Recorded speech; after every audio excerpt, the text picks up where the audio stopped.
ಜೀವನದ ರಂಗಮಂಚದ ಮೇಲೆ ನಾವು ದಿನನಿತ್ಯ ನೂರಾರು ಪಾತ್ರಗಳನ್ನು ಅಭಿನಯಿಸುತ್ತೇವೆ. ಯಶಸ್ಸು ಸಾಧಿಸಬೇಕು, ಜಗತ್ತಿನಲ್ಲಿ ನಮ್ಮದೇ ಆದ ಗುರುತು ಮೂಡಿಸಬೇಕು ಎಂಬ ಹಂಬಲ ನಮ್ಮೆಲ್ಲರ ಹೃದಯದಲ್ಲೂ ಇರುತ್ತದೆ.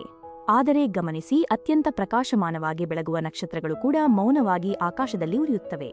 ಸಿಂಹವು ತನ್ನ ಶಿಕಾರಿಯ ಮೇಲೆ ದಾಳಿ ಮಾಡುವ ಮುನ್ನ ಘರ್ಜಿಸುವುದಿಲ್ಲ. ಬದಲಿಗೆ ಅದು ತನ್ನ ಹೆಜ್ಜೆಯ ಸದ್ದು ಕೇಳಿಸದಂತೆ ಅತ್ಯಂತ ನಿಧಾನವಾಗಿ ಮತ್ತು ಮೌನವಾಗಿ ಸಾಗುತ್ತದೆ. ನಿಮಗೆ ಆಶ್ಚರ್ಯವಾಗಬಹುದು, ಆದರೆ ನಮ್ಮ ಜೀವನದ ಅತ್ಯಂತ ಪ್ರಮುಖವಾದ ಯಶಸ್ಸುಗಳು ಕೂಡ ಕತ್ತಲ ಕೋಣೆಯಲ್ಲಿ ಯಾರಿಗೂ ತಿಳಿಯದಂತೆ ನಾವು ಮಾಡುವ ಕಠಿಣ ಪರಿಶ್ರಮದಿಂದಲೇ ಸೃಷ್ಟಿಯಾಗುತ್ತವೆ. ಶಬ್ದ ಮಾಡುವವನು ಕೇವಲ ಗಮನ ಸೆಳೆಯಬಹುದು, ಆದರೆ ಮೌನವಾಗಿ ಶ್ರಮಿಸುವವನು ಇತಿಹಾಸವನ್ನೇ ಸೃಷ್ಟಿಸುತ್ತಾನೆ. ನಿಮ್ಮ ಜೀವನದಲ್ಲಿ ನೀವು ನಿಜವಾಗಿಯೂ ಆ ಮೌನದ ಶಕ್ತಿಯನ್ನು ಅನುಭವಿಸಿದ್ದೀರಾ? ಇಂದು ನಾವು ನಮ್ಮ ಬದುಕಿನ ದಾರಿಯನ್ನೇ ಬದಲಾಯಿಸಬಲ್ಲ ಅಂತಹ ಒಂದು ಮಹತ್ತರವಾದ ಪ್ರಯಾಣದ ಬಗ್ಗೆ ಮಾತನಾಡಲಿದ್ದೇವೆ. ಆಡಿಯೋ ಇನ್ಸೈಟ್ಸ್ಗೆ ನಿಮ್ಮೆಲ್ಲರಿಗೂ ಆದರದ ಸ್ವಾಗತ. ಇಂದು ನಾವು ನಿಮ್ಮ ಜೀವನವನ್ನು 10 ಪಟ್ಟು ಹೆಚ್ಚು ಶಕ್ತಿಯುತವಾಗಿ ಹಾಗೂ ಯಶಸ್ವಿಯಾಗಿ ಪರಿವರ್ತಿಸುವ 90 ದಿನಗಳ ನೋ ಎಕ್ಸ್ಕ್ಯೂಸ್ ಸವಾಲಿನ ಬಗ್ಗೆ ಮಾತನಾಡೋಣ. ಬನ್ನಿ ನಮ್ಮೊಂದಿಗೆ ಈ ರೋಚಕ ಜ್ಞಾನದ ಪಯಣದಲ್ಲಿ ಸಾಗಿ. ಭಾಗ 1: ಮೌನದ ಶಕ್ತಿ ಮತ್ತು ನಕಲಿ ಡೋಪಮಿನ್ ಮಂತ್ರಜಾಲ. ನೋಡಿ, ನಾವು ಹೊಸದಾಗಿ ಏನನ್ನಾದರೂ ಆರಂಭಿಸಬೇಕು ಎಂದು ನಿರ್ಧರಿಸಿದ ತಕ್ಷಣ ನಮ್ಮ ಮನಸ್ಸಿನಲ್ಲಿ ಯಾವ ಆಲೋಚನೆ ಬರುತ್ತದೆ? ನಾವು ನಾಳೆಯಿಂದ ಬೆಳಿಗ್ಗೆ ಬೇಗ ಏಳಬೇಕು, ಕಠಿಣವಾಗಿ ಓದಬೇಕು, ವ್ಯಾಯಾಮ ಮಾಡಬೇಕು ಅಥವಾ ಯಾವುದಾದರೂ ಹೊಸ ಕೌಶಲ್ಯವನ್ನು ಕಲಿಯಬೇಕು ಎಂದು ಯೋಚಿಸುತ್ತೇವೆ. ಈ ನಿರ್ಧಾರವಾದ ತಕ್ಷಣವೇ ನಮ್ಮ ಮನಸ್ಸು ನಮಗೆ ಏನು ಹೇಳುತ್ತದೆ ಗೊತ್ತಾ? ಮೊದಲು ಹೋಗಿ ಸಾಮಾಜಿಕ ಜಾಲತಾಣಗಳಲ್ಲಿ ಇದರ ಬಗ್ಗೆ ಒಂದು ಪೋಸ್ಟ್ ಹಾಕು, ಗೆಳೆಯರಿಗೆಲ್ಲ ಫೋನ್ ಮಾಡಿ ನಿನ್ನ ಜೀವನ ಬದಲಾಗುತ್ತಿದೆ ಎಂದು ಸಾರು ಎಂದು ಹೇಳುತ್ತದೆ. ನಾವೆಲ್ಲರೂ ಭಾವಿಸುವುದೇನೆಂದರೆ, ನಮ್ಮ ಗುರಿಗಳನ್ನು ಎಲ್ಲರಿಗೂ ತಿಳಿಸುವುದರಿಂದ ನಮ್ಮ ಪ್ರೋತ್ಸಾಹ ಹೆಚ್ಚಾಗುತ್ತದೆ, ಜನರು ನಮ್ಮನ್ನು ಬೆಂಬಲಿಸುತ್ತಾರೆ, ಹೊಗಳುತ್ತಾರೆ ಮತ್ತು ಇದರಿಂದ ನಾವು ಇನ್ನೂ ಹೆಚ್ಚು ಕಷ್ಟಪಟ್ಟು ಕೆಲಸ ಮಾಡುತ್ತೇವೆ. ಈ ಮಾತು ಕೇಳಲು ತುಂಬಾ ಸರಳ ಮತ್ತು ಸರಿ ಎಂದು ಅನಿಸಬಹುದು, ಆದರೆ ನಮ್ಮ ಮೆದುಳು ಯಾವಾಗಲೂ ಸರಳವಾದ ದಾರಿಯಲ್ಲಿ ಸಾಗುವುದಿಲ್ಲ. ಅದು ನಮಗೆ ಮೋಸ ಮಾಡುತ್ತದೆ. ಒಂದು ಸುಂದರ ಉದಾಹರಣೆಯನ್ನು ತೆಗೆದುಕೊಳ್ಳೋಣ. ಶಾಲೆಯಲ್ಲಿ ಕಲಿಯುವ ಒಬ್ಬ ಪುಟ್ಟ ಬಾಲಕ ತಾನು ಈ ವರ್ಷ ತರಗತಿಯಲ್ಲಿ ಮೊದಲ ಸ್ಥಾನ ಪಡೆಯುತ್ತೇನೆ ಎಂದು ಎಲ್ಲರ ಮುಂದೆ ಹೇಳಿಕೊಳ್ಳುತ್ತಾನೆ. ಇದನ್ನು ಕೇಳಿದ ತಕ್ಷಣ ಸುತ್ತಮುತ್ತಲಿನ ಜನರು, ವಾಹ್, ನೀನು ತುಂಬಾ ಬುದ್ಧಿವಂತ ಬಾಲಕ ಎಂದು ಬೆನ್ನು ತಟ್ಟುತ್ತಾರೆ. ಆ ಬಾಲಕನಿಗೆ ಮನಸ್ಸಿನೊಳಗೆ ತುಂಬಾ ಸಂತೋಷವಾಗುತ್ತದೆ. ತಾನು ಏನೋ ದೊಡ್ಡ ಸಾಧನೆ ಮಾಡಿಬಿಟ್ಟಿದ್ದೇನೆ ಎನ್ನುವ ಭ್ರಮೆ ಅವನಲ್ಲಿ ಮೂಡುತ್ತದೆ. ಆದರೆ ನಿಜವಾದ ಸತ್ಯವೇನು ಗೊತ್ತಾ? ಆತ ಇನ್ನೂ ಪುಸ್ತಕವನ್ನೇ ತೆರೆದು ನೋಡಿರುವುದಿಲ್ಲ, ಆದರೆ ಆತನ ಮೆದುಳು ಈಗಾಗಲೇ ಆತನಿಗೆ ವಿಜಯದ ಆನಂದವನ್ನು ಕೊಟ್ಟುಬಿಟ್ಟಿರುತ್ತದೆ. ಇದನ್ನು ವಿಜ್ಞಾನದ ಭಾಷೆಯಲ್ಲಿ ನಕಲಿ ಡೋಪಮಿನ್ ಆಟ ಎಂದು ಕರೆಯುತ್ತಾರೆ. ಡೋಪಮಿನ್ ಎನ್ನುವುದು ನಮ್ಮ ಮೆದುಳಿನಲ್ಲಿ ಬಿಡುಗಡೆಯಾಗುವ ಒಂದು ರಾಸಾಯನಿಕವಾಗಿದ್ದು, ನಾವು ಯಾವುದಾದರೂ ಒಳ್ಳೆಯ ಕೆಲಸ ಮಾಡಿದಾಗ ಅಥವಾ ಯಾವುದನ್ನಾದರೂ ಗೆದ್ದಾಗ ಅದು ನಮಗೆ ತೃಪ್ತಿಯ ಭಾವನೆಯನ್ನು ನೀಡುತ್ತದೆ. ಈ ಸಂತೋಷವೇ ನಮಗೆ ಮುಂದಿನ ಕೆಲಸ ಮಾಡಲು ಪ್ರೇರಣೆ ನೀಡುತ್ತದೆ. ಆದರೆ ನಿಮಗೆ ಆಶ್ಚರ್ಯವಾಗಬಹುದು, ನಮ್ಮ ಮೆದುಳಿಗೆ ನಿಜವಾದ ವಿಜಯ ಮತ್ತು ವಿಜಯದ ಬಗ್ಗೆ ಮಾತನಾಡುವುದರ ನಡುವಿನ ವ್ಯತ್ಯಾಸ ತಿಳಿಯುವುದಿಲ್ಲ. ಯಾವಾಗ ಜನರು ನಮ್ಮ ಗುರಿಗಳನ್ನು ಕೇಳಿ ಹೊಗಳುತ್ತಾರೋ ಆಗ ನಮ್ಮ ಮೆದುಳು ಕೆಲಸ ಅರ್ಧ ಮುಗಿದೇ ಹೋಯಿತು ಎಂದು ಭಾವಿಸುತ್ತದೆ. ಅದಕ್ಕೆ ಗೌರವ ಸಿಕ್ಕಿತು, ಪ್ರಚಾರ ಸಿಕ್ಕಿತು, ಇನ್ನು ಪರಿಶ್ರಮ ಪಡುವ ಅಗತ್ಯವಿಲ್ಲ ಎನಿಸಿ ಕಠಿಣ ಕೆಲಸ ಮಾಡುವ ಉತ್ಸಾಹ ಕಡಿಮೆಯಾಗುತ್ತಾ ಹೋಗುತ್ತದೆ. ಅದಕ್ಕಾಗಿಯೇ ನೀವು ನೋಡಿರಬಹುದು, ಕೆಲವು ಜನರು ಪ್ರತಿ ತಿಂಗಳು ಹೊಸ ಹೊಸ ಘೋಷಣೆಗಳನ್ನು ಮಾಡುತ್ತಿರುತ್ತಾರೆ. ಈ ತಿಂಗಳು ನಾನು ಜಿಮ್ ಸೇರುತ್ತಿದ್ದೇನೆ ಎನ್ನುತ್ತಾರೆ, ಇನ್ನೊಂದು ತಿಂಗಳು ಹೊಸ ವ್ಯವಹಾರ ಆರಂಭಿಸುತ್ತಿದ್ದೇನೆ ಎನ್ನುತ್ತಾರೆ, ಮತ್ತೊಮ್ಮೆ ಇನ್ನು ಮುಂದೆ ಮೊಬೈಲ್ ಬಳಸುವುದನ್ನು ಕಡಿಮೆ ಮಾಡುತ್ತೇನೆ ಎನ್ನುತ್ತಾರೆ. ಆದರೆ ಕೆಲವು ದಿನಗಳ ನಂತರ ಎಲ್ಲವೂ ತಣ್ಣಗಾಗಿ ಬಿಡುತ್ತದೆ. ಅವರ ಆರಂಭ ಅಬ್ಬರದಿಂದ ಕೂಡಿರುತ್ತದೆ, ಆದರೆ ಅದಕ್ಕೆ ಅಂತ್ಯವೇ ಇರುವುದಿಲ್ಲ. ಮತ್ತೊಂದು ಕಡೆ ನೀವು ಗಮನಿಸಿರಬಹುದು, ಕೆಲವು ಜನರು ಯಾವಾಗಲೂ ಮೌನವಾಗಿರುತ್ತಾರೆ. ಅವರು ಸಾಮಾಜಿಕ ಜಾಲತಾಣಗಳಲ್ಲಿ ಯಾವುದೇ ಪೋಸ್ಟ್ ಹಾಕುವುದಿಲ್ಲ, ಯಾರ ಮುಂದೆಯೂ ಅಬ್ಬರಿಸುವುದಿಲ್ಲ. ಆದರೆ ಇದ್ದಕ್ಕಿದ್ದಂತೆ ಒಂದು ದಿನ ತಿಳಿಯುತ್ತದೆ, ಅವರು ಪರೀಕ್ಷೆಯಲ್ಲಿ ಪ್ರಥಮ ಸ್ಥಾನ ಗಳಿಸಿದ್ದಾರೆ ಅಥವಾ ಅವರ ಉದ್ಯಮ ದೊಡ್ಡ ಮಟ್ಟಕ್ಕೆ ಬೆಳೆದಿದೆ. ಆಗ ಜನರು ಆಶ್ಚರ್ಯದಿಂದ ಕೇಳುತ್ತಾರೆ, ಇದೆಲ್ಲ ಯಾವಾಗ ಆಯಿತು ಗೆಳೆಯ ಎಂದು. ಅದಕ್ಕೆ ಅವರು ನೀಡುವ ಸರಳ ಉತ್ತರ, ನಾನು ಕೇವಲ ಮೌನವಾಗಿ ನನ್ನ ಕೆಲಸ ಮಾಡುತ್ತಿದ್ದೆ ಅಷ್ಟೇ. ನೋಡಿ, ನಿಜವಾದ ಶಕ್ತಿ ಇರುವುದು ಶಬ್ದದಲ್ಲಿ ಅಲ್ಲ, ಮೌನದಲ್ಲಿ. ಒಂದು ಸಣ್ಣ ಬೀಜದ ಉದಾಹರಣೆಯನ್ನು ಗಮನಿಸಿ. ರೈತನು ಭೂಮಿಯಲ್ಲಿ ಬೀಜ ಬಿತ್ತಿದಾಗ ಆತ ಇಡೀ ಊರೆಲ್ಲ ಅಲೆದಾಡಿ ನಾನು ಬೀಜ ಬಿತ್ತಿದ್ದೇನೆ ಎಂದು ಡಂಗುರ ಸಾರುವುದಿಲ್ಲ. ಆತ ದಿನಾಲೂ ಅದಕ್ಕೆ ನೀರುಣಿಸುತ್ತಾನೆ, ಸೂರ್ಯನ ಬೆಳಕು ಬೀಳುವಂತೆ ನೋಡಿಕೊಳ್ಳುತ್ತಾನೆ ಮತ್ತು ತಾಳ್ಮೆಯಿಂದ ಕಾಯುತ್ತಾನೆ. ಕೆಲವು ಸಮಯದ ನಂತರ ಆ ಪುಟ್ಟ ಬೀಜವೇ ಒಂದು ಭವ್ಯವಾದ ವೃಕ್ಷವಾಗಿ ಬೆಳೆದು ನಿಲ್ಲುತ್ತದೆ. ಆ ಮರವು ಯಾರಿಗೂ ತನ್ನ ಪರಿಚಯವನ್ನು ನೀಡಬೇಕಾಗಿಲ್ಲ, ಅದು ಬಾಗಿ ನಿಂತಿರುವ ಹಣ್ಣುಗಳ ಮೂಲಕವೇ ತನ್ನ ಅಸ್ತಿತ್ವವನ್ನು ಜಗತ್ತಿಗೆ ತೋರಿಸುತ್ತದೆ. ನಮ್ಮ ಗುರಿಗಳು ಕೂಡ ಅಂತಹ ಬೀಜಗಳಿದ್ದಂತೆ. ಅವುಗಳನ್ನು ಅತಿ ಬೇಗನೆ ಹೊರಗೆ ಪ್ರದರ್ಶಿಸಿದರೆ ಅವುಗಳ ಶಕ್ತಿ ಕುಂದಿ ಹೋಗುತ್ತದೆ. ಅನೇಕ ಸುಂದರ ಕನಸುಗಳು ಗದ್ದಲದಲ್ಲಿ ಅಲ್ಲ, ಮೌನದ ಮಡಲಿನಲ್ಲಿ ಬೆಳೆಯುತ್ತವೆ. ನೀವು ಯಾರಿಗಾದರೂ ನಾನು ನಾಳೆಯಿಂದ ದಿನಕ್ಕೆ 5 ಗಂಟೆ ಓದುತ್ತೇನೆ ಎಂದು ಹೇಳಿದಾಗ ಮರುದಿನ ನೀವು ಓದದಿದ್ದರೂ ನಿಮ್ಮ ಮನಸ್ಸು ನಾನು ಈಗಾಗಲೇ ಸಾಧಕ ಎಂದು ತೃಪ್ತಿಪಡುತ್ತದೆ. ಏಕೆಂದರೆ ಮೆದುಳಿಗೆ ಆ ಮೊದಲೇ ಸಿಕ್ಕ ಹೊಗಳಿಕೆಯ ಅಮಲು ತಲೆಗೇರಿರುತ್ತದೆ. ನಮ್ಮ ಮೆದುಳು ತುಂಬಾ ಚಾಣಾಕ್ಷವಾಗಿದೆ. ಅದಕ್ಕೆ ಕಠಿಣ ಪರಿಶ್ರಮಕ್ಕಿಂತ ಸುಲಭವಾದ ಶಾರ್ಟ್ಕಟ್ಗಳು ಇಷ್ಟವಾಗುತ್ತವೆ. ಕೆಲಸ ಮಾಡದೆಯೇ ಒಳ್ಳೆಯ ಅನುಭವ ಸಿಗುತ್ತದೆ ಎಂದಾದರೆ ಅದು ಕಠಿಣ ಕೆಲಸದಿಂದ ದೂರ ಓಡಲು ಪ್ರಯತ್ನಿಸುತ್ತದೆ. ಅದಕ್ಕಾಗಿಯೇ ಬುದ್ಧಿವಂತರು ತಮ್ಮ ಯೋಜನೆಗಳನ್ನು ಜಗತ್ತಿನಿಂದ ಮುಚ್ಚಿಡುತ್ತಾರೆ. ನಮ್ಮ ದೇಹದಲ್ಲಿರುವ ಶಕ್ತಿ ಅತ್ಯಂತ ಅಮೂಲ್ಯವಾದುದು ಎಂದು ಅವರಿಗೆ ತಿಳಿದಿರುತ್ತದೆ. ಅದನ್ನು ಕೇವಲ ಮಾತುಗಳಲ್ಲಿ ವ್ಯರ್ಥ ಮಾಡಿದರೆ ನಿಜವಾದ ಕೆಲಸದ ಸಮಯದಲ್ಲಿ ನಮ್ಮ ಇಂಧನ ಖಾಲಿಯಾಗಿ ಬಿಡುತ್ತದೆ. ನಿಮ್ಮ ಬಳಿ ಒಂದು ಸಣ್ಣ ಬ್ಯಾಟರಿ ಇದೆ ಎಂದು ಕಲ್ಪಿಸಿಕೊಳ್ಳಿ. ನೀವು ಪ್ರತಿ ಬಾರಿ ನಿಮ್ಮ ಗುರಿಗಳ ಬಗ್ಗೆ ಬೇರೆಯವರ ಬಳಿ ಮಾತನಾಡಿದಾಗ ಆ ಬ್ಯಾಟರಿಯ ಚಾರ್ಜ್ ಸ್ವಲ್ಪವೇ ಕಡಿಮೆಯಾಗುತ್ತದೆ. ಕೊನೆಗೆ ಯಾವಾಗ ನಿಜವಾದ ಪರಿಶ್ರಮ ಪಡಬೇಕಾದ ಸಮಯ ಬರುತ್ತದೆಯೋ ಆಗ ನಮ್ಮ ಮನಸ್ಸು ನಾಳೆಯಿಂದ ಮಾಡೋಣ ಬಿಡು ಎಂದು ಸೋಮಾರಿತನಕ್ಕೆ ಶರಣಾಗುತ್ತದೆ. ಇದೇ ಕಾರಣದಿಂದ ಅನೇಕರು ಕೇವಲ ಯೋಜನೆಗಳನ್ನು ರೂಪಿಸುವುದರಲ್ಲಿ ತಜ್ಞರಾಗುತ್ತಾರೆ, ಆದರೆ ಅದನ್ನು ಕಾರ್ಯರೂಪಕ್ಕೆ ತರುವುದರಲ್ಲಿ ಅತ್ಯಂತ ದುರ್ಬಲರಾಗುತ್ತಾರೆ. ಅವರು ಗಂಟೆಗಟ್ಟಲೆ ಭವಿಷ್ಯದ ಬಗ್ಗೆ ಮಾತನಾಡುತ್ತಾರೆ, ಆದರೆ ಪ್ರಸ್ತುತ ಕ್ಷಣದಲ್ಲಿ ಯಾವುದೇ ಕೆಲಸ ಮಾಡುವುದಿಲ್ಲ. ಕಾಡಿನ ರಾಜಸಿಂಹ ಶಿಕಾರಿ ಮಾಡುವ ಮುನ್ನ ಎಂದಾದರೂ ಶಬ್ದ ಮಾಡುವುದನ್ನು ನೋಡಿದ್ದೀರಾ? ಅದು ಘರ್ಜಿಸುತ್ತಾ ಹೋದರೆ ಬೇಟೆ ತಕ್ಷಣವೇ ಓಡಿ ಹೋಗುತ್ತದೆ. ಸಿಂಹವು ಅತ್ಯಂತ ಮೌನವಾಗಿ ಏಕಾಗ್ರತೆಯಿಂದ ಹೆಜ್ಜೆ ಇಡುತ್ತದೆ ಮತ್ತು ಸರಿಯಾದ ಸಮಯ ಬಂದಾಗ ತಕ್ಷಣ ದಾಳಿ ಮಾಡುತ್ತದೆ. ಜೀವನದಲ್ಲಿಯೂ ಸಹ ನಮ್ಮ ಗುರಿಗಳು ಹೀಗೆಯೇ ಮೌನವಾಗಿ ಸಾಧಿಸಲ್ಪಡಬೇಕು. ಕಡಿಮೆ ಮಾತನಾಡಿ ಹೆಚ್ಚು ಕೆಲಸ ಮಾಡಿ. ಇದರ ಅರ್ಥ ನಾವು ಯಾರೊಂದಿಗೂ ಮಾತನಾಡಬಾರದು ಎಂದಲ್ಲ. ನಮಗೆ ಶಿಕ್ಷಕರಿಂದ ಕಲಿಯಬೇಕಾದಾಗ, ಮಾರ್ಗದರ್ಶಕರಿಂದ ಸಲಹೆ ಪಡೆಯಬೇಕಾದಾಗ ಅಥವಾ ಕುಟುಂಬದ ಬೆಂಬಲ ಬೇಕಾದಾಗ ಖಂಡಿತವಾಗಿ ಮಾತನಾಡಬೇಕು. ಆದರೆ ಪ್ರತಿಯೊಬ್ಬರ ಬಳಿಯೂ ನಮ್ಮ ಗುರಿಗಳನ್ನು ಹೇಳಿಕೊಂಡು ಅವರಿಂದ ಪ್ರಶಂಸೆ ಪಡೆಯುವ ಅಗತ್ಯವಿಲ್ಲ. ಅನೇಕ ಬಾರಿ ನಾವು ನಮ್ಮ ಗುರಿಗಳನ್ನು ಬೇರೆಯವರಿಗೆ ಹೇಳುವುದು ಕೇವಲ ಅವರ ಒಪ್ಪಿಗೆ ಮತ್ತು ಪ್ರಶಂಸೆಗಾಗಿ. ನಮಗೆ ಜನರು ವಾಹ್, ನೀನು ತುಂಬಾ ಕಷ್ಟಪಡುತ್ತಿದ್ದೀಯಾ ಎಂದು ಹೇಳಿದಾಗ ಹೆಮ್ಮೆ ಅನಿಸುತ್ತದೆ. ಆದರೆ ನೆನಪಿಡಿ, ಜನರ ಮಾತುಗಳು ಕೇವಲ ಕೆಲವು ನಿಮಿಷಗಳ ಸಂತೋಷವನ್ನು ನೀಡಬಹುದು, ಆದರೆ ನಿಮ್ಮ ವಿಜಯದ ಫಲಿತಾಂಶಗಳು ನಿಮಗೆ ಬದುಕಿನುದ್ದಕ್ಕೂ ಗೌರವವನ್ನು ತಂದುಕೊಡುತ್ತವೆ. ಪ್ರತಿದಿನ ನಾನು ಕಷ್ಟಪಡುತ್ತಿದ್ದೇನೆ ಎಂದು ಹೇಳಿಕೊಳ್ಳುವುದು ಒಳ್ಳೆಯದೇ, ಅಥವಾ ಒಂದು ದಿನ ಜಗತ್ತೇ ಬೆರಗಾಗುವಂತಹ ಫಲಿತಾಂಶವನ್ನು ತಂದು ತೋರಿಸುವುದು ಒಳ್ಳೆಯದೇ? ಈ ಜಗತ್ತು ಆರಂಭದ ಅಬ್ಬರವನ್ನು ಕೇವಲ ಕೆಲವು ದಿನಗಳ ಕಾಲ ಮಾತ್ರ ನೋಡುತ್ತದೆ, ಆದರೆ ಗೌರವವನ್ನು ಕೇವಲ ಸಾಧಿಸಿದ ಫಲಿತಾಂಶಕ್ಕೆ ಮಾತ್ರ ನೀಡುತ್ತದೆ. ಆದ್ದರಿಂದ ಇಂದಿನಿಂದ ಕನಿಷ್ಠ 30 ದಿನಗಳ ಕಾಲ ಒಂದು ಸಣ್ಣ ಪ್ರಯೋಗವನ್ನು ಮಾಡಿ ನೋಡಿ. ನಿಮ್ಮ ಜೀವನದ ಅತಿ ದೊಡ್ಡ ಗುರಿಯನ್ನು ನಿಮ್ಮ ಮನಸ್ಸಿನಲ್ಲೇ ಇಟ್ಟುಕೊಳ್ಳಿ. ಅದನ್ನು ನಿಮ್ಮ ಸ್ನೇಹಿತರಿಗಾಗಲಿ ಸಾಮಾಜಿಕ ಜಾಲತಾಣಗಳಲ್ಲಾಗಲಿ ಹಂಚಿಕೊಳ್ಳಬೇಡಿ. ಅದನ್ನು ನಿಮ್ಮ ರಹಸ್ಯ ಮಿಷನ್ ಎಂದು ಭಾವಿಸಿ. ಬೆಳಿಗ್ಗೆ ಎದ್ದಾಗ ಮೌನವಾಗಿ ಕೆಲಸ ಮಾಡಿ, ದಣಿವಾದಾಗಲೂ ಮೌನವಾಗಿ ಶ್ರಮಿಸಿ. ಯಾರಿಗಾದರೂ ಹೇಳಬೇಕು ಅನಿಸಿದಾಗ ನಿಮ್ಮ ಮನಸ್ಸನ್ನು ನೀವೇ ನಿಯಂತ್ರಿಸಿ. ಇದು ಸುಲಭವಲ್ಲ, ಏಕೆಂದರೆ ಮಾನವ ಸಹಜವಾಗಿ ತನ್ನ ಯಶಸ್ಸನ್ನು ಎಲ್ಲರಿಗೂ ತೋರಿಸಿಕೊಳ್ಳಲು ಹಂಬಲಿಸುತ್ತಾನೆ. ಆದರೆ ಇದೇ ನಿಮ್ಮ ಬದುಕಿನ ಅತಿ ದೊಡ್ಡ ಪರೀಕ್ಷೆಯಾಗಿದೆ. ಯಾವುದೇ ಚಪ್ಪಾಳೆ ಇಲ್ಲದಿದ್ದರೂ ನಿಮ್ಮ ಬದ್ಧತೆಯಿಂದ ನೀವು ಕೆಲಸ ಮಾಡಬಲ್ಲಿರಾ? ಏಕೆಂದರೆ ಜಗತ್ತಿನಲ್ಲಿ ಅತ್ಯಂತ ಶಕ್ತಿಶಾಲಿ ವ್ಯಕ್ತಿ ಎಂದರೆ ಹೆಚ್ಚು ಜನರ ಮುಂದೆ ಮಿಂಚುವವನಲ್ಲ, ಬದಲಿಗೆ ಯಾರೂ ಇಲ್ಲದ ಒಂಟಿ ಕೋಣೆಯಲ್ಲೂ ತನ್ನ ಕೆಲಸಕ್ಕೆ ಪ್ರಾಮಾಣಿಕವಾಗಿ ಇರಬಲ್ಲವನು. ನಿಮ್ಮ ಗುರಿ ಒಂದು ಪುಟ್ಟ ಸಸ್ಯ ಎಂದು ಭಾವಿಸಿ. ಅದನ್ನು ಪ್ರತಿದಿನ ಮೇಲಕ್ಕೆ ಎಳೆದು ದೊಡ್ಡದಾಗಿಸಲು ಪ್ರಯತ್ನಿಸಿದರೆ ಅದು ಬೇರು ಸಹಿತ ಕಿತ್ತುಬರುತ್ತದೆ. ಆದರೆ ಅದಕ್ಕೆ ಸೂಕ್ತ ಸಮಯ ನೀಡಿ, ನೀರುಣಿಸಿ ರಕ್ಷಿಸಿದರೆ ಅದು ತನ್ನದೇ ಆದ ಸಮಯದಲ್ಲಿ ದೊಡ್ಡದಾಗಿ ಬೆಳೆಯುತ್ತದೆ. ಯಶಸ್ಸು ಕೂಡ ಹೀಗೆಯೇ. ಅದನ್ನು ಬೇಗನೆ ಪ್ರದರ್ಶಿಸಲು ಹೋಗಬೇಡಿ, ಅದು ನಿಧಾನವಾಗಿ ರೂಪುಗೊಳ್ಳಲು ಬಿಡಿ. ಮೌನವೂ ನಮಗೆ ಅದ್ಭುತವಾದ ಸ್ವಾತಂತ್ರ್ಯವನ್ನು ನೀಡುತ್ತದೆ. ನಮ್ಮ ಯೋಜನೆಗಳು ಕೇವಲ ಕೆಲವರಿಗೆ ಮಾತ್ರ ತಿಳಿದಿರುವಾಗ ನಮ್ಮ ಮೇಲೆ ಬೇರೆಯವರ ನಿರೀಕ್ಷೆಯ ಒತ್ತಡ ಕಡಿಮೆ ಇರುತ್ತದೆ. ಒತ್ತಡ ಕಡಿಮೆ ಇದ್ದಾಗ ನಮ್ಮ ಏಕಾಗ್ರತೆ ಹೆಚ್ಚಾಗುತ್ತದೆ. ಏಕಾಗ್ರತೆ ಹೆಚ್ಚಾದಾಗ ಫಲಿತಾಂಶಗಳು ಅತ್ಯಂತ ಬಲಿಷ್ಠವಾಗಿ ಮೂಡಿಬರುತ್ತವೆ. ನೆನಪಿಡಿ, ಪ್ರತಿಯೊಂದು ಕನಸಿಗೂ ಮೈಕ್ರೋಫೋನ್ ಅಗತ್ಯವಿಲ್ಲ. ಕೆಲವು ಕನಸುಗಳಿಗೆ ಕೇವಲ ಮೌನವಾದ ಪರಿಶ್ರಮ ಸಾಕು. ಇಂದಿನ ಸಾಮಾಜಿಕ ಜಾಲತಾಣಗಳು ನಮ್ಮ ಬದುಕಿನ ಪ್ರತಿಯೊಂದು ವಿಷಯವನ್ನು ಜಗತ್ತಿಗೆ ಪ್ರದರ್ಶಿಸಲು ಕಲಿಸಿಕೊಟ್ಟಿವೆ. ನಾವು ಏನು ತಿಂದೆವು, ಎಲ್ಲಿಗೆ ಹೋದೆವು, ಏನನ್ನು ಕೊಂಡುಕೊಂಡೆವು ಎಂಬ ಪ್ರತಿಯೊಂದನ್ನು ಹಂಚಿಕೊಳ್ಳುತ್ತೇವೆ. ಆದರೆ ಬದುಕಿನ ಅತ್ಯಂತ ಅಮೂಲ್ಯವಾದ ವಿಷಯಗಳನ್ನು ಗೌಪ್ಯವಾಗಿ ಇಡಲಾಗುತ್ತದೆ. ಒಂದು ಬೀಗ ಹಾಕಿದ ಪೆಟ್ಟಿಗೆ ಏಕೆ ಸುರಕ್ಷಿತವಾಗಿರುತ್ತದೆ ಗೊತ್ತಾ? ಏಕೆಂದರೆ ಅದರೊಳಗೆ ಅತ್ಯಂತ ಕೀಮತಿಯಾದ ಆಭರಣಗಳಿರುತ್ತವೆ. ನಿಮ್ಮ ಗುರಿಗಳು ಕೂಡ ಅಷ್ಟೇ ಅಮೂಲ್ಯವಾಗಿವೆ. ಅವುಗಳನ್ನು ಎಲ್ಲರ ಮುಂದೆ ತೆರೆದಿಡಬೇಡಿ. ಅನೇಕ ಬಾರಿ ಜನರು ನಿಮ್ಮನ್ನು ನಿರುತ್ಸಾಹಗೊಳಿಸಬಹುದು. ನೀನು ಇದನ್ನು ಮಾಡಲು ಸಾಧ್ಯವಿಲ್ಲ ಎಂದು ಕೆಲವರು ಅಪಹಾಸ್ಯ ಮಾಡಬಹುದು. ಅವರು ನಿಮ್ಮ ಯೋಜನೆಗಳನ್ನು ಅರಿಯದಿದ್ದರೆ ಅವರ ನಕಾರಾತ್ಮಕ ಮಾತುಗಳು ನಿಮ್ಮ ದಾರಿಗೆ ಅಡ್ಡಿಯಾಗುವುದಿಲ್ಲ. ಕೆಲವೊಮ್ಮೆ ನಮ್ಮ ಹೋರಾಟ ಇಡೀ ಜಗತ್ತಿನೊಂದಿಗಲ್ಲ, ಬದಲಿಗೆ ಅವರದೇ ಸ್ವಂತ ಮನಸ್ಸಿನೊಂದಿಗೆ ಇರುತ್ತದೆ. ಈ ಹೋರಾಟದಲ್ಲಿ ಮೌನವೇ ಅತ್ಯಂತ ಪ್ರಬಲವಾದ ಆಯುಧವಾಗಿದೆ. ನೀವು ಮೌನವಾಗಿರುವಾಗ ನಿಮ್ಮ ಸಂಪೂರ್ಣ ಶಕ್ತಿ ನಿಮ್ಮ ಕೆಲಸದಲ್ಲಿ ತೊಡಗುತ್ತದೆ.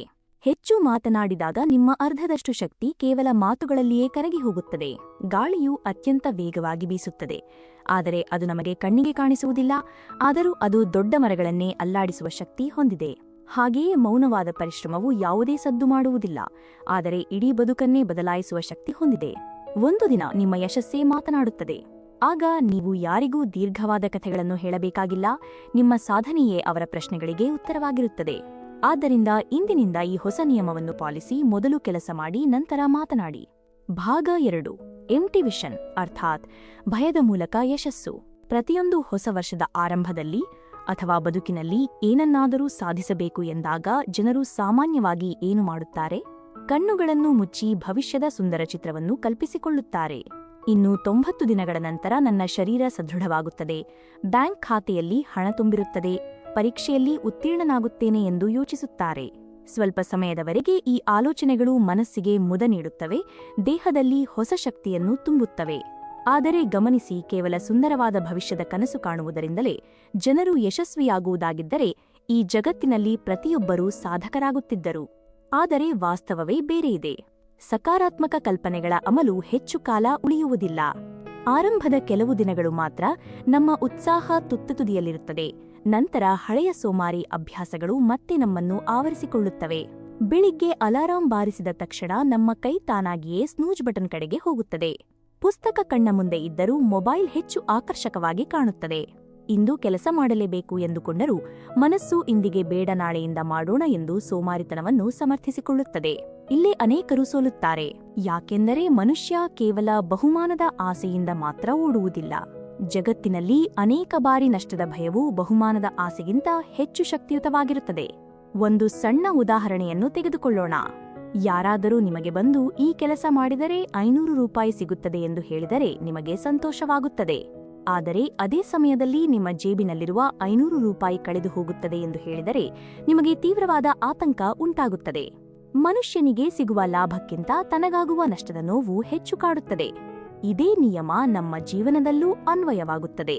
ಜನರು ಯಶಸ್ಸನ್ನು ಬಯಸುತ್ತಾರೆ, ಆದರೆ ಅದಕ್ಕಿಂತ ಹೆಚ್ಚಾಗಿ ಅವರು ಸೋಲಿನ ನಷ್ಟದಿಂದ ಪಾರಾಗಲು ಬಯಸುತ್ತಾರೆ. ಅದಕ್ಕಾಗಿಯೇ ಕೇವಲ ಸುಂದರ ಕನಸುಗಳ ಬೋರ್ಡ್ ಸಿದ್ಧಪಡಿಸುವುದು ಸಾಲದು. ನಿಮ್ಮ ಮೆದುಳಿಗೆ ನಾಣ್ಯದ ಇನ್ನೊಂದು ಮುಖವನ್ನು ಸಹ ತೋರಿಸಬೇಕು. ಇದನ್ನೇ ಆಂಟಿ ವಿಷನ್ ಎಂದು ಕರೆಯುತ್ತಾರೆ. ಆಂಟಿ ವಿಷನ್ ಎಂದರೆ ನೀವು ಯಾವುದೇ ಬೆಲೆ ತೆತ್ತಾದರೂ ಅನುಭವಿಸಲು ಇಷ್ಟಪಡದ ಆ ಕರಾಳ ಭವಿಷ್ಯದ ಚಿತ್ರಣ.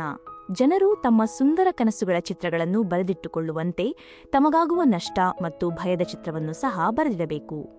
ಯೋಚನೆ ಮಾಡಿ, ಇಂದಿನಿಂದ ಮುಂದಿನ 90 ದಿನಗಳವರೆಗೆ ನೀವು ನಿಮ್ಮ ಬದುಕಿನಲ್ಲಿ ಯಾವುದೇ ಬದಲಾವಣೆ ಮಾಡಿಕೊಳ್ಳದಿದ್ದರೆ ಏನಾಗಬಹುದು? ಪ್ರತಿದಿನ ಹಾಗೆಯೇ ಮೊಬೈಲ್ ಸ್ಕ್ರಾಲ್ ಮಾಡುತ್ತಾ, ಸೋಮಾರಿ ನೆಪಗಳನ್ನು ಹೇಳುತ್ತಾ ಕಾಲ ಕಳೆದರೆ ಏನಾಗಬಹುದು? 90 ದಿನಗಳ ನಂತರ ನಿಮ್ಮ ಬದುಕಿನಲ್ಲಿ ಏನಾದರೂ ಬದಲಾಗುತ್ತದೆಯೇ? ಇಲ್ಲ. ನೀವು ಇವತ್ತು ಎಲ್ಲಿದ್ದೀರೋ ನಾಳೆಯೂ ಅಲ್ಲೇ ಇರುತ್ತೀರಾ. ಜಗತ್ತು ಮುಂದೆ ಸಾಗುತ್ತದೆ, ಆದರೆ ನೀವು ಕೇವಲ ಕೊರಗುತ್ತಾ ಕುಳಿತುಕೊಳ್ಳಬೇಕಾಗುತ್ತದೆ. ಅಂದು ನಾನು ಕೆಲಸ ಮಾಡಬೇಕಿತ್ತು ಎಂದು ಪಶ್ಚಾತ್ತಾಪ ಪಡಬೇಕಾಗುತ್ತದೆ. ಇದೇ ಆಂಟಿ ವಿಷನ್. ಇದು ನಿಮ್ಮನ್ನು ಹೆದರಿಸುವುದಿಲ್ಲ, ಬದಲಿಗೆ ನಿಮ್ಮನ್ನು ಎಚ್ಚರಿಸುತ್ತದೆ. ಒಬ್ಬ ವಿದ್ಯಾರ್ಥಿಯ ಉದಾಹರಣೆಯನ್ನು ತೆಗೆದುಕೊಳ್ಳೋಣ. ಆತ ಸರ್ಕಾರಿ ಉದ್ಯೋಗದ ಪರೀಕ್ಷೆಗೆ ತಯಾರಿ ನಡೆಸುತ್ತಿದ್ದಾನೆ. ಆತ ಪ್ರತಿದಿನ ತನಗೆ ಕೆಲಸ ಸಿಕ್ಕ ನಂತರ ಜೀವನ ಎಷ್ಟು ಸುಂದರವಾಗಿರುತ್ತದೆ, ಕುಟುಂಬಕ್ಕೆ ಎಷ್ಟು ಗೌರವ ಸಿಗುತ್ತದೆ ಎಂದು ಕಲ್ಪಿಸಿಕೊಳ್ಳುತ್ತಾನೆ. ಆದರೆ ಕೆಲವು ದಿನಗಳ ನಂತರ ಆತನ ಏಕಾಗ್ರತೆ ತಪ್ಪಿ ಹೋಗುತ್ತದೆ. ಈಗ ಆ ವಿದ್ಯಾರ್ಥಿ ತನ್ನ ಆಂಟಿ ವಿಷನ್ ಅಂದರೆ ಕರಾಳ ಚಿತ್ರಣವನ್ನು ನೋಡಬೇಕು. 1 ವರ್ಷದ ನಂತರವೂ ತಾನು ಅದೇ ಹಳೆಯ ಜಾಗದಲ್ಲೇ ಇದ್ದೇನೆ. ತನ್ನ ಸ್ನೇಹಿತರೆಲ್ಲರೂ ಉನ್ನತ ಮಟ್ಟಕ್ಕೆ ತಲುಪಿದ್ದಾರೆ, ಪೋಷಕರು ನನ್ನ ಭವಿಷ್ಯದ ಬಗ್ಗೆ ಚಿಂತಿಸುತ್ತಿದ್ದಾರೆ ಮತ್ತು ನನ್ನ ಬಳಿ ಯಾವುದೇ ಉತ್ತರವಿಲ್ಲ ಎಂದು ಆತ ಕಲ್ಪಿಸಿಕೊಳ್ಳಬೇಕು. ಅವಕಾಶವಿದ್ದರೂ ಶ್ರಮಪಡದ ಆ ಖಾಲಿ ಭಾವನೆ ಮನಸ್ಸಿಗೆ ತೀವ್ರವಾದ ನೋವನ್ನು ನೀಡುತ್ತದೆ. ಅನೇಕ ಬಾರಿ ಈ ನೋವೇ ಮನುಷ್ಯನನ್ನು ಸೋಮಾರಿತನದ ಹಾಸಿಗೆಯಿಂದ ಎಬ್ಬಿಸಿ ಕಠಿಣ ಕೆಲಸಕ್ಕೆ ಪ್ರೇರೇಪಿಸುತ್ತದೆ. ನಿಜ ಹೇಳಬೇಕೆಂದರೆ ನಮ್ಮ ಮೆದುಳು ಸಂತೋಷಕ್ಕಿಂತ ನೋವನ್ನು ಬೇಗನೆ ಅರ್ಥಮಾಡಿಕೊಳ್ಳುತ್ತದೆ. ನಿಮ್ಮ ಮುಂದೆ ಸಿಹಿ ಚಾಕೊಲೇಟ್ ಮತ್ತು ಉರಿಯುವ ಬೆಂಕಿ ಎರಡನ್ನೂ ಇಟ್ಟರೆ ಮನುಷ್ಯ ಮೊದಲು ಬೆಂಕಿಯಿಂದ ತನ್ನನ್ನು ರಕ್ಷಿಸಿಕೊಳ್ಳಲು ಓಡುತ್ತಾನೆ. ಹಾಗೆಯೇ ಜೀವನದಲ್ಲಿಯೂ ಸಹ ನಷ್ಟದಿಂದ ಪಾರಾಗಲು ನಾವು ಹೆಚ್ಚು ಶ್ರಮಿಸುತ್ತೇವೆ. ಆದ್ದರಿಂದ ನಿಮ್ಮ ಭವಿಷ್ಯದ ಕೇವಲ ಹೀರೋ ಆವೃತ್ತಿಯನ್ನು ಮಾತ್ರ ನೋಡಬೇಡಿ, ನಿಮ್ಮ ಸೋಮಾರಿ ಆವೃತ್ತಿಯನ್ನು ಸಹ ನೋಡಿ. ಪ್ರತಿದಿನ ನಾಳೆ ಮಾಡೋಣ ಎನ್ನುವ ಸೋಮಾರಿ ಆವೃತ್ತಿ, ಸಿಕ್ಕ ಅತ್ಯುತ್ತಮ ಅವಕಾಶಗಳನ್ನು ಕೈಚೆಲ್ಲುವ ಆವೃತ್ತಿ, ಬೇರೆಯವರ ಯಶಸ್ಸನ್ನು ನೋಡಿ ಅಸೂಯೆಪಡುವ ಆವೃತ್ತಿಯನ್ನು ಕಣ್ಣ ಮುಂದೆ ತನ್ನಿ. ಜೀವನದ ಅತ್ಯಂತ ತೀವ್ರವಾದ ನೋವು ಸೋಲಲ್ಲ, ಬದಲಿಗೆ ನನ್ನಲ್ಲಿ ಸಾಮರ್ಥ್ಯವಿದ್ದರೂ ನಾನು ಸರಿಯಾಗಿ ಪ್ರಯತ್ನಿಸಲಿಲ್ಲ ಎನ್ನುವ ಪಶ್ಚಾತ್ತಾಪದ ನೋವು. ಒಮ್ಮೆ ಯೋಚನೆ ಮಾಡಿ, ನಿಮ್ಮ ವಯಸ್ಸು ಹೆಚ್ಚಾದಾಗ ನೀವು ನಿಮ್ಮ ಹಳೆಯ ದಿನಗಳನ್ನು ತಿರುಗಿ ನೋಡುತ್ತೀರಿ. ಆಗ ನಿಮ್ಮ ಮೆದುಳು ನಿಮಗೆ ಪ್ರಶ್ನೆ ಕೇಳುತ್ತದೆ, ನಿನಗೆ ಅವಕಾಶವಿದ್ದಾಗ ನೀನು ಏಕೆ ಪ್ರಯತ್ನಿಸಲಿಲ್ಲ ಎಂದು. ಆ ಪ್ರಶ್ನೆಗೆ ಉತ್ತರಿಸುವುದು ಅಷ್ಟು ಸುಲಭವಲ್ಲ, ಏಕೆಂದರೆ ಕಳೆದುಹೋದ ಸಮಯ ಮತ್ತೆ ಮರಳಿ ಬರುವುದಿಲ್ಲ. ಇಂದಿನ ದಿನ ಕಳೆದು ಹೋದರೆ ಮತ್ತೆ ಸಿಗುವುದಿಲ್ಲ. ಆಂಟಿವಿಷನ್ ನಮಗೆ ಸಮಯದ ಮೌಲ್ಯವನ್ನು ಮನದಟ್ಟು ಮಾಡಿಕೊಡುತ್ತದೆ. ಅದು ನಮಗೆ ಶಕ್ತಿ ನೀಡುತ್ತದೆ. ನಕಾರಾತ್ಮಕತೆ ಎನ್ನುವ ಪದವನ್ನು ಕೇಳಿದ ತಕ್ಷಣ ಹೆದರಬೇಡಿ. ರಸ್ತೆಯಲ್ಲಿ ಗುಂಡಿ ಬಿದ್ದಾಗ ನಾವು ಅದರಿಂದ ತಪ್ಪಿಸಿಕೊಂಡು ಸಾಗಲು ನಮಗೆ ಭಯವೇ ಸಹಕಾರಿಯಾಗುತ್ತದೆ. ಬೆಂಕಿಯನ್ನು ಕಂಡಾಗ ಕೈ ಹಿಂದೆ ತೆಗೆದುಕೊಳ್ಳಲು ಭಯವೇ ಕಾರಣ. ಹಾಗೆಯೇ ಭವಿಷ್ಯದ ಬಗೆಗಿನ ಸರಿಯಾದ ಭಯವು ನಿಮ್ಮನ್ನು ಸೋಲಿನ ಹಾದಿಯಿಂದ ರಕ್ಷಿಸುತ್ತದೆ.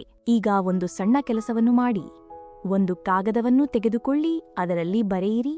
ಒಂದು ವೇಳೆ ಮುಂದಿನ 90 ದಿನಗಳು ಯಾವುದೇ ಬದಲಾವಣೆ ಇಲ್ಲದೆ ಹೀಗೆಯೇ ಮುಗಿದು ಹೋದರೆ ನನ್ನ ಬದುಕಿನ ಪರಿಸ್ಥಿತಿ ಏನಾಗಬಹುದು? ನನ್ನ ಶರೀರ ಇನ್ನೂ ಬಲಹೀನವಾಗುತ್ತದೆಯೇ? ನನ್ನ ಆತ್ಮವಿಶ್ವಾಸ ಮತ್ತಷ್ಟು ಕುಸಿಯುತ್ತದೆಯೇ? ನನ್ನ ಕನಸುಗಳು ನನ್ನಿಂದ ದೂರವಾಗುತ್ತವೆಯೇ? ನಾನು ಮತ್ತೆ ಇದೇ ಮಾತುಗಳನ್ನು ಮುಂದಿನ ವರ್ಷವೂ ಪುನರಾವರ್ತಿಸುತ್ತೇನೆಯೇ? ಈ ಪ್ರಶ್ನೆಗಳಿಗೆ ನಿಮ್ಮ ಹೃದಯದಿಂದ ಪ್ರಾಮಾಣಿಕವಾಗಿ ಉತ್ತರಿಸಿ.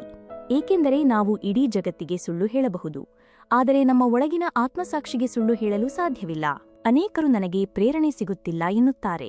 ಆದರೆ ನಿಜವಾದ ಪ್ರಶ್ನೆಯೆಂದರೆ, ನೀವು ನಿಮ್ಮ ಭವಿಷ್ಯದ ಕರಾಳ ರೂಪವನ್ನು ಸರಿಯಾಗಿ ಕಣ್ಣಾರೆ ಕಂಡಿದ್ದೀರಾ? ಯಾರು ತನ್ನ ಕೆಟ್ಟ ಭವಿಷ್ಯದ ಚಿತ್ರಣವನ್ನು ಸ್ಪಷ್ಟವಾಗಿ ನೋಡುತ್ತಾರೋ ಅವರಿಗೆ ಪ್ರತಿದಿನ ಬೇರೆ ಯಾವುದೇ ಪ್ರೇರಣೆಯ ಅಗತ್ಯವಿರುವುದಿಲ್ಲ.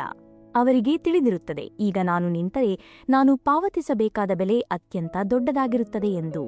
ರೈತನು ಕೇವಲ ಮಳೆಯಾಗುತ್ತದೆ ಎಂದು ಕೈಕಟ್ಟಿ ಕುಳಿತರೆ ಹೊಲದಲ್ಲಿ ಬೆಳೆ ಬೆಳೆಯುವುದಿಲ್ಲ, ಆತ ಶ್ರಮಪಡಬೇಕು. ಕೆಲಸ ಮಾಡದಿದ್ದರೆ ಆಗುವ ನಷ್ಟದ ಅರಿವಾದಾಗ ಮನುಷ್ಯ ತನ್ನ ಕೆಲಸದಲ್ಲಿ ನಿರತನಾಗುತ್ತಾನೆ.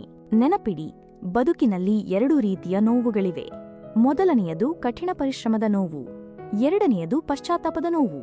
ಪರಿಶ್ರಮದ ನೋವು ಕೇವಲ ಕೆಲವು ದಿನಗಳು ಅಥವಾ ತಿಂಗಳುಗಳು ಮಾತ್ರ ಇರುತ್ತದೆ, ಆದರೆ ಪಶ್ಚಾತ್ತಾಪದ ನೋವು ಬದುಕಿನ ಕೊನೆಯವರೆಗೂ ನಮ್ಮನ್ನು ಕಾಡುತ್ತದೆ. ಈಗ ನೀವೇ ನಿರ್ಧರಿಸಿ, ನಿಮಗೆ ಯಾವ ನೋವು ಅಗ್ಗವಾಗಿ ಕಾಣುತ್ತದೆ ಎಂದು. ಬೆಳಿಗ್ಗೆ ಬೇಗ ಎದ್ದು ಓದುವುದು, ವ್ಯಾಯಾಮ ಮಾಡುವುದು ಕಷ್ಟಕರವಾಗಿ ಕಾಣಬಹುದು, ಆದರೆ ಬದುಕಿನ ಕೊನೆಯಲ್ಲಿ ನನ್ನ ಕೈಯಲ್ಲಿ ಸಾಧಿಸಲು ಸಾಧ್ಯವಿದ್ದರೂ ನಾನು ಮಾಡಲಿಲ್ಲ ಎಂದು ಕೊರಗುವುದು ಅದಕ್ಕಿಂತ 100 ಪಟ್ಟು ಹೆಚ್ಚು ಕಠಿಣವಾಗಿರುತ್ತದೆ. ಎಂಟಿ ವಿಷನ್ ಎನ್ನುವುದು ನಮ್ಮ ಮನೆಯಲ್ಲಿ ಹೊಗೆ ತುಂಬಿದಾಗ ಬಾರಿಸುವ ಅಲಾರಾಂ ಇದ್ದಂತೆ. ಅದು ಅಪಾಯ ಬರುವ ಮುನ್ನವೇ ನಮ್ಮನ್ನು ಎಚ್ಚರಿಸುತ್ತದೆ. ಸಾಮಾನ್ಯ ಜೀವನದಲ್ಲಿ ಅತ್ಯಂತ ದೊಡ್ಡ ತೊಂದರೆ ಹಣದ್ದಲ್ಲ, ಬದಲಿಗೆ ಮನುಷ್ಯ ಒಳಗಿನಿಂದಲೇ ಸತ್ತು ಹೋಗುತ್ತಾನೆ. ತಾನು ತನ್ನ ಸಂಪೂರ್ಣ ಸಾಮರ್ಥ್ಯವನ್ನು ಬಳಸಲೇ ಇಲ್ಲ ಎನ್ನುವ ಖಿನ್ನತೆ ಆತನನ್ನು ಕಾಡುತ್ತದೆ. ಆದ್ದರಿಂದ ನಿಮ್ಮ ಸುಂದರ ಕನಸುಗಳ ಹೊಳಪನ್ನು ಮಾತ್ರ ನೋಡಬೇಡಿ, ಏನೂ ಮಾಡದಿದ್ದರೆ ಎದುರಾಗುವ ಕತ್ತಲೆಯನ್ನು ಸಹ ಗಮನಿಸಿ. ಇಂದು ರಾತ್ರಿ ಕೇವಲ 5 ನಿಮಿಷ ಪ್ರತ್ಯೇಕವಾಗಿ ಕುಳಿತುಕೊಂಡು ನಿಮ್ಮ ಭವಿಷ್ಯದ 2 ಚಲನಚಿತ್ರಗಳನ್ನು ಕಲ್ಪಿಸಿಕೊಳ್ಳಿ. ಮೊದಲ ಚಿತ್ರ, ನೀವು ಮುಂದಿನ 90 ದಿನಗಳು ಅತ್ಯಂತ ಶಿಸ್ತಿನಿಂದ ಶ್ರಮಪಟ್ಟರೆ ಸಿಗುವ ಯಶಸ್ಸಿನ ಚಿತ್ರ.